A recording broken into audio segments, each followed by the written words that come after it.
Someone once asked me, what is my major concern about education? I'm saying that the type of education we have is skewed towards certificates, not about competencies. Again, when we have this thing, this person stands here is the teacher, he knows all, and there are students who just listen to him. It's not engaging. It's not about you learning craft or being better. So you have a number of people who do not have the skills relevant for today's economy. So those ones are unemployable. So they have the degrees, but they are unemployed because what would you need their skills for? But if they have a much more broader way in terms of the educational system, then you have people who have technical skills, which is what is required in where the larger industry, larger employment market really is. Tech skills, different skills, analytics skills. That's what Bio is here for. He's the guy doing the data Nigeria. They're training people in analytics because nobody needs analysts anymore. They need guys who are in analytics. So guys who are analysts, who are currently having jobs now, in a few years time may not have that kind of job anymore because analytics. So what it means is that job itself, the shelf life of jobs is reducing. If your job value is about 3 years, you're good, it's dropped to less than 18 months. Wow. And far less. So what it means is that whereas you have a high unemployment figure, the real challenge is to look at, we have more in those who are underemployed. And then you have a higher figure for youth unemployment, which is currently as 26. Every one of those figures has jumped off. Youth unemployment moved from 25.4 to 26, quarter on quarter. Underemployment moved from 19.7 to 21.1. Unemployment moved from 16.2 to 18.8. So a combination of unemployment and underemployment gives you close to about 40%.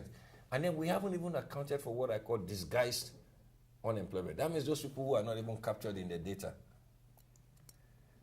So, but then if you look at how we call people employed, if you do a 40 hours work, we call you employed. It doesn't matter whether all you earn in that 40 hours is just 10,000 a week.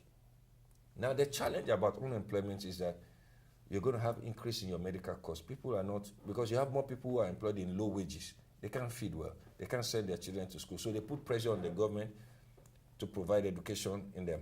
They can't afford medical care. So they put pressure on government to provide public health care. So what government thinks is saving by not funding education, it pays in terms of deviancy, insecurity, control. You see, it's one small crisis and people just rush to the street. Then you pay much more for it in terms of providing public education system. And meanwhile, globally, not just Nigeria, the one constant factor that's been increasing all this while is that the cost of tuition everywhere in the world has been increasing. It never comes down. It always increases every year on year. And the contribution of state governments to funding education globally has been dropping. So this notion that we're saying government can solve the problem, no, it's not just about government. And that's why I'm saying that this conversation about unemployment and whatever is so significant, because when you have a high unemployment figure, your capacity to build your GDP is dropped. Your capacity to be productive as a nation, your capacity to be more efficient as a people is dropped, and you find out that where you need growth is in those jobs, like for example, those jobs in like construction, where you have plumbers, electricians, artisans, all those low-skilled workers can get a job. But it's not available. If we need to work with people now, we go to Kutonu, Lome, whatever to bring, because we never train people to know how to do work here. All right, FA, today, so you've heard FA. We can't say it all today. I just have 20 to 30 minutes, so I don't know how much questions. He said I've exhausted it, so we need to have a part 2 of this. You say, I told you that he's here for the first time, though he owns Web TV, but I'm bringing him here for the first time. I'm so lucky. And this is his first interview this year also. You can drop your questions. We'll listen to them, and he will address them later. But I would not like you to leave here without talking about Proshare. So tell us about Proshare. Okay, so here's the thing. We've been talking about the challenges, the issues, and the problems. One of the few things we should do in Nigeria is that maybe we should spend more time talking about the solutions and engage in how we solve the problem. So what Proshare sets to do is to say, let's discuss the solutions. Don't let's highlight the problem. We can highlight the problem as a footnote, but let's discuss the options available to government. So, for example, in Proshare, they came up this year and said, if you are really going to win an election in 2019, what are the 3 things you would like to do? And Proshare came up and said, look, you know what? Let us connect. You don't have a nation if you can't connect people by trade, commerce, and make people work together. If we decide we're going to do real, then we solve all the other problems. Rail, second is education, the third is health. They say, what about power? I say, no, you can't do rail without power. It's like you want to move into an area where there's no building at all. So what do? You say, I'm going to put a house in that place. Immediately you want to set your house, what would you bring to that neighborhood? You do the roads for you to get to your house where they sold you the land. 2, you bring power there, right? You bring water there. I need security too. You bring security there. Because the first person who moves in does all that. The only thing the person gets is what? The name of the street in his name. So in terms of project management and which the government should do, we always try to do so many things, but forgetting that it's about what is the key thing that you do that will deliver all the other things. So what we try to do in Proshare is to engage and structure that answer for policymakers and most of the time the companies who want to liaise. So when you hear all these problems and say, so what do I do? We try to stay in gap to provide that So answer. do you do things for small businesses also? We haven't, and I think that's where you've been setting me up all this while to do. Yes, I consult on a project for Proshare, and yes, I've been trying to set them up. But for small businesses, I think they can also benefit. There are a lot of information on their website.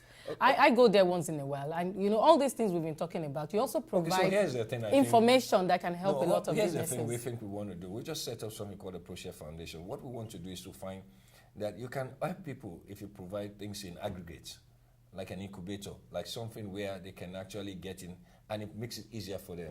For example, you can't get companies to provide accounts because the cost of paying for an accountant is so high. So if we get an accountant and says, look, here is a software all of you can use.